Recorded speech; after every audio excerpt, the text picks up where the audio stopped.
Assalamualaikum warahmatullahi wabarakatuh. Yang terhormat Ibu dosen pengampu mata kuliah Kewirausahaan, Ibu Dwi Nuraini Dahlan MPD. Perkenalkan, nama saya Sinta Amalia Nurfaiza dari kelas PAI 5 semester 2. Pada kesempatan kali ini, saya akan membahas tentang merek, brand, dan cara pembuatannya. Nah, sebelumnya, apakah ada yang sudah tahu apa itu merek dan brand? Nah, mari kita bahas bersama-sama. Merek, apa sih itu merek? Nah, merek sering disangka sebagai brand, karena kata brand sendiri jika diartikan secara literal ke bahasa Indonesia, maka kata padanannya adalah merek. Padahal, jika dalam lingkup bisnis, brand dan merek itu mempunyai arti yang berbeda. Sedangkan menurut Kamus Besar Bahasa Indonesia, Daring sendiri, definisi merek adalah tanda yang dikenakan oleh pengusaha, pabrik, produsen, dan sebagainya pada barang yang dihasilkan sebagai tanda pengenal, cap atau tanda yang menjadi pengenal untuk menyatakan nama dan sebagainya. Selanjutnya, merek merupakan suatu tanda pengenal dalam kegiatan perdagangan barang atau jasa yang sejenis dan sekaligus merupakan jaminan mutunya bila dibandingkan dengan produk, barang, atau jasa sejenis yang dibuat pihak lain.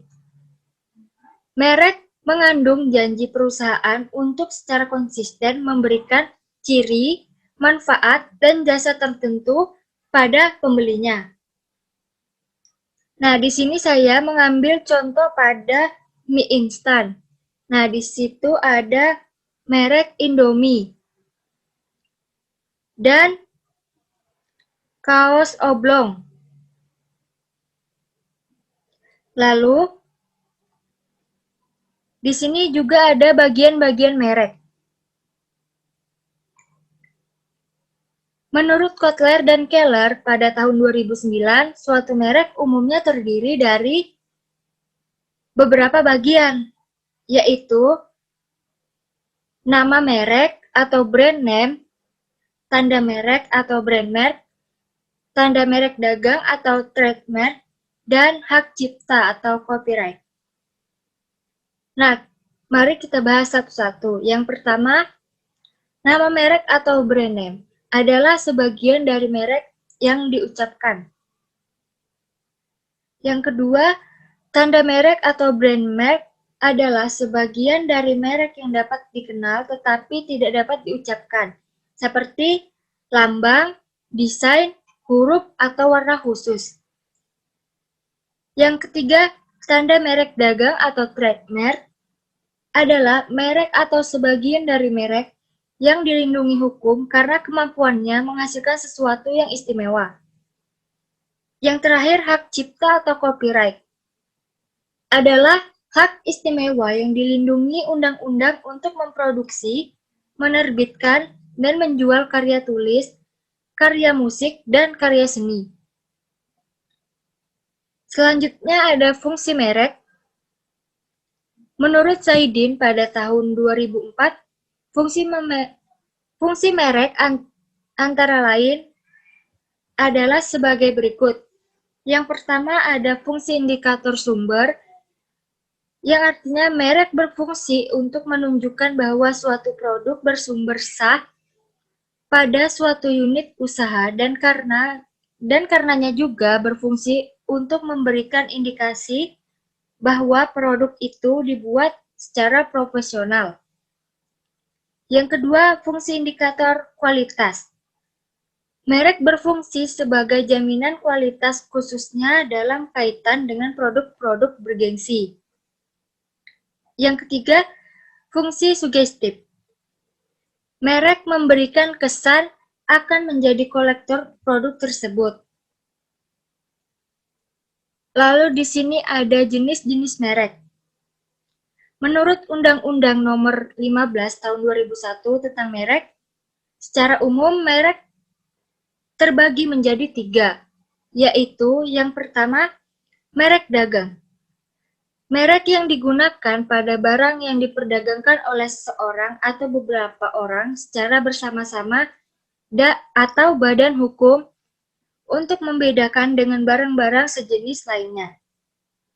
Yang kedua, merek jasa, yaitu merek yang digunakan pada jasa yang diperdagangkan oleh seseorang atau beberapa orang secara bersama-sama atau badan hukum untuk membedakan dengan jasa-jasa sejenis lainnya. Yang ketiga, merek kolektif, yaitu merek yang digunakan pada barang dan jasa dengan karakteristik yang sama yang diperdagangkan oleh beberapa orang atau badan hukum secara bersama-sama untuk membedakan dengan barang atau jasa sejenis lainnya. Nah, selanjutnya kita masuk ke brand atau branding. Apa sih itu brand atau branding? Menurut definisi Oxford Dictionary, yang berarti sebuah tipe produk yang diproduksi oleh sebuah perusahaan di bawah sebuah nama. Penggunaan kata brand sendiri sekarang tidak sebatas definisi tersebut. Brand bukan hanya sebuah produk dengan nama, melainkan sesuatu yang lebih. Nah, pengertian brand adalah segala sesuatu yang berkaitan dengan perusahaan, produk atau layanan, semua atribut baik berwujud maupun tidak. Pengertian lainnya yaitu brand adalah identitas atau nama yang mewakili produk secara keseluruhan, baik produk tersebut, jasa yang diberikan produk, serta perusahaan yang memproduksi dan hal yang terkait lainnya. Selanjutnya ada pengertian branding. Branding yaitu segala sesuatu yang sifatnya komunikasi yang dijalankan oleh suatu perusahaan dengan bertujuan pembangunan dan membesarkan suatu brand atau merek. Branding juga dimaknai dengan suatu usaha komunikasi yang dirancang sedemikian rupa dan terencana oleh suatu perusahaan yang mana mempunyai tujuan untuk menjadikan suatu merek menjadi terkenal. Nah, meskipun branding dan brand ini memiliki perbedaan, pengertian yang mendasar akan tetapi keduanya saling berkaitan. Nah, selanjutnya di sini ada fungsi branding. Fungsi branding itu ada 4 bagian. Yang pertama, sebagai pembeda. Sebuah produk akan memiliki perbedaan dengan pesaingnya jika mempunyai brand yang kuat, sehingga brand atau merek dagang bisa dibedakan dengan mudah dengan brand yang lainnya. Nah, yang kedua, sebagai promosi dan daya tarik. Produk yang memiliki brand akan dengan mudah dipromosikan dan menjadi daya tariknya. Promosi suatu brand akan dengan mudah mempromosikan produknya dengan menampilkan logo brand tersebut. Ketiga, sebagai pembangun citra. Pemberi keyakinan dan jaminan kualitas dan prestis. Suatu brand berfungsi membentuk citra dengan memberi alat pengenalan pertama pada masyarakat. Keyakinan, kualitas, dan prestis suatu produk akan melekat dalam suatu brand dari pengalaman dan informasi dari produk tersebut. Yang keempat, sebagai pengendali pasar. Dengan brand yang kuat, pasar akan mudah dikendalikan. Brand tersebut akan menjadi peringatan bagi kompetitor untuk mengambil setiap langkahnya. Di samping itu, masyarakat akan dengan mudah diberikan informasi tambahan dengan adanya brand yang diingat olehnya. Lalu kita masuk ke langkah-langkah pembuatan brand bisnis dari awal.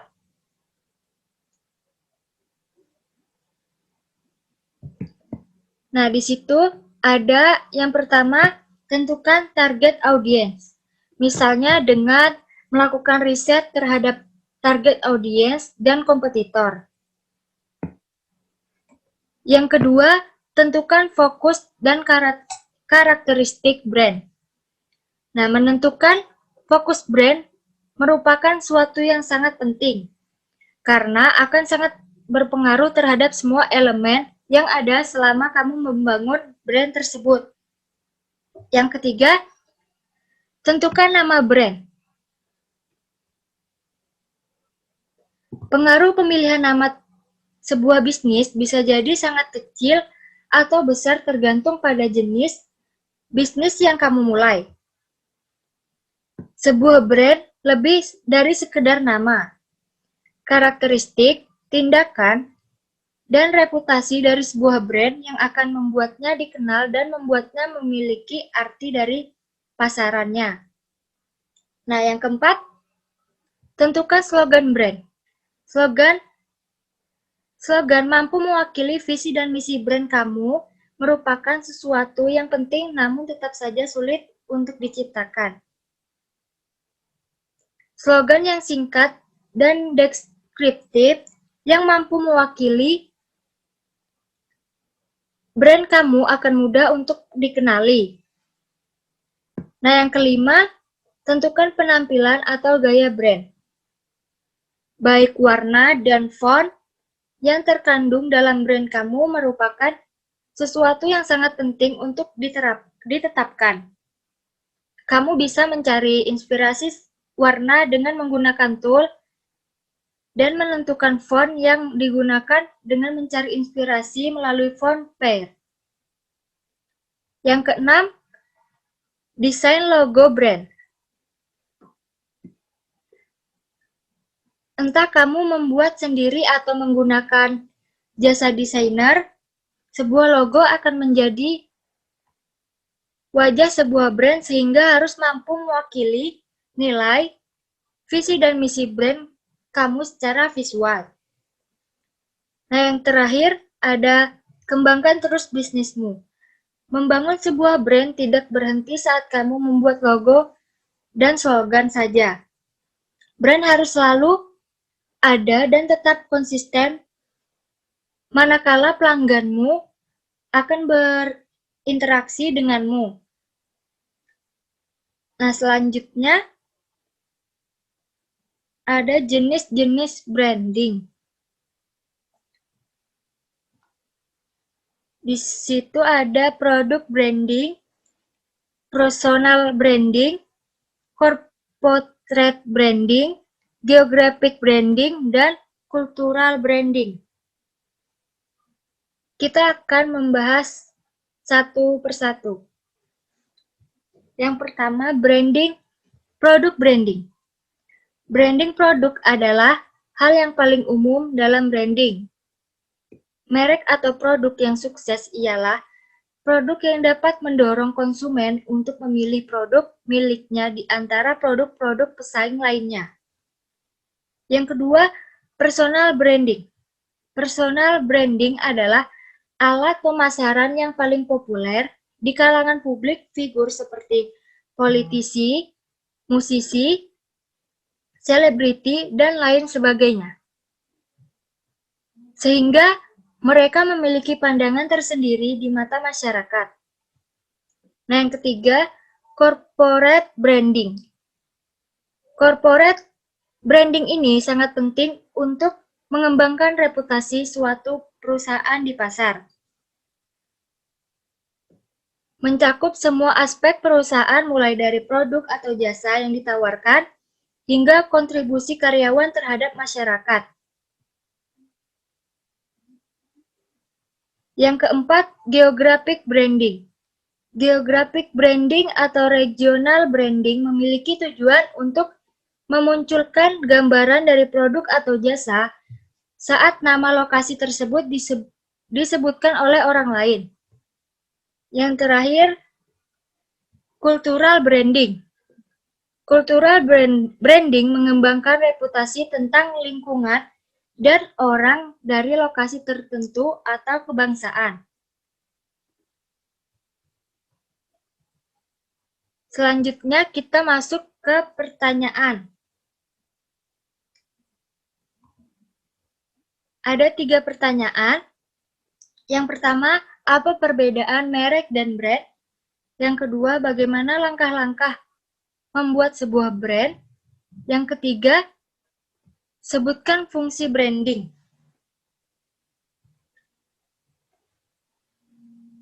Nah, jawaban yang pertama itu, apa perbedaan merek dan brand? Jawabannya, merek adalah sekedar nama yang telah didaftarkan, sedangkan brand adalah identitas yang dikenal oleh konsumen hingga masyarakat luas. Yang nomor 2, bagaimana langkah-langkah membuat sebuah brand?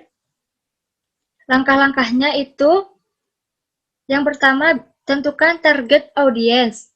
Yang kedua, tentukan fokus dan karakteristik brand. Yang ketiga, tentukan nama brand atau merek brand. Yang keempat, tentukan slogan brand. Yang kelima, tentukan penampilan atau gaya brand. Yang keenam, desain logo brand. Dan yang terakhir, kembangkan terus brand bisnismu. Nomor 3, sebutkan fungsi branding. Fungsinya itu sebagai pembeda, sebagai promosi dan daya tarik, dan sebagai pembangun citra, dan sebagai pengendali pasar.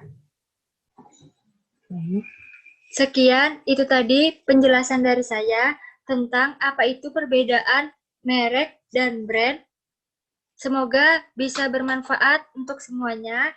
Kurang lebihnya mohon maaf. Terima kasih. Wassalamualaikum warahmatullahi wabarakatuh.